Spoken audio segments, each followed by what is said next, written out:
இன்றைக்கி நம்ம சத்துக்கள் நிறைந்த கேழ்வரகு மாவு வச்சு சத்துருண்டை செய்ய போகிறோம். 1 கிண்ணம் கேழ்வரகு மாவு, அது கூட கொஞ்சமாக உப்பு போட்டுக்கோங்க.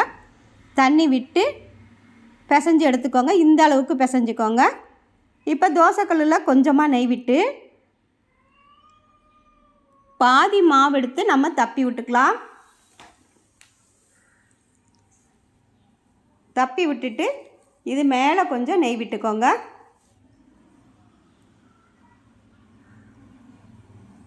வெந்த பிறகு நம்ம திருப்பி விட்டுக்கலாம். பிஞ்சிருச்சு, பரவாயில்ல, நம்ம பிச்சு தான் போட போகிறோம். நல்லா வேக வச்சு நம்ம தட்டில் எடுத்து வச்சுக்கலாம். இப்போ வெந்துருச்சு. ஒரு தட்டில் எடுத்து வச்சுட்டு மீதம் உள்ள மாவையும் நம்ம தப்பி விட்டு நெய் விட்டு வேக வச்சுக்கலாம். அதுவும் நமக்கு நல்லா வெந்துருச்சு, அதையும் எடுத்துருங்க.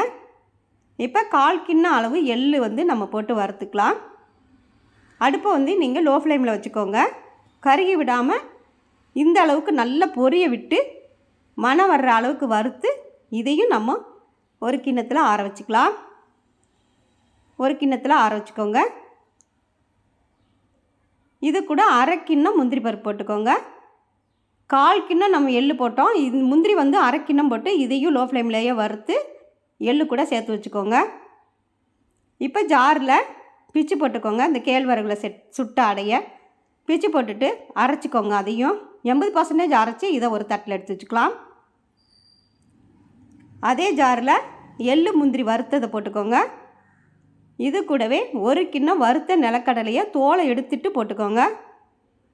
1 கிண்ணம் சக்கரைத்தூள் போட்டுக்கோங்க. அதே கிண்ணம் அளவுலையே நம்ம போட்டுக்கணும். இதையும் அரைச்சி அந்த தட்டு கூட சேர்த்து வச்சுக்கோங்க, கேழ்வரகு கூட.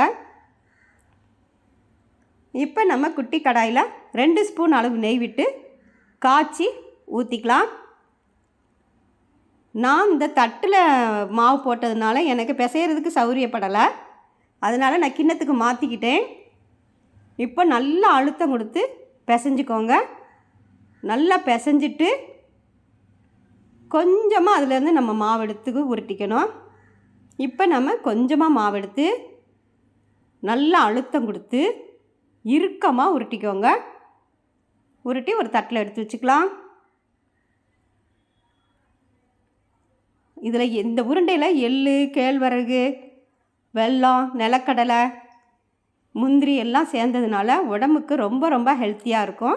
இப்போ நம்ம எல்லாத்தையும் உருட்டி எடுத்து வச்சாச்சு. ஒரே ஒரு முறை நீங்கள் ட்ரை பண்ணி பாருங்கள். சின்னவங்கள்லேருந்து பெரியவங்க வரைக்கும் விருப்பமாக சாப்பிடுவாங்க. நல்ல ருசியாக மணமாக ஹெல்த்தியாக இருக்கும். செய்கிறதும் ரொம்ப ரொம்ப ஈஸி தான். ஒரு முறை நீங்கள் ட்ரை பண்ணி பாருங்கள். திரும்ப திரும்ப நீங்கள் செய்வீங்க. தேங்க்யூ.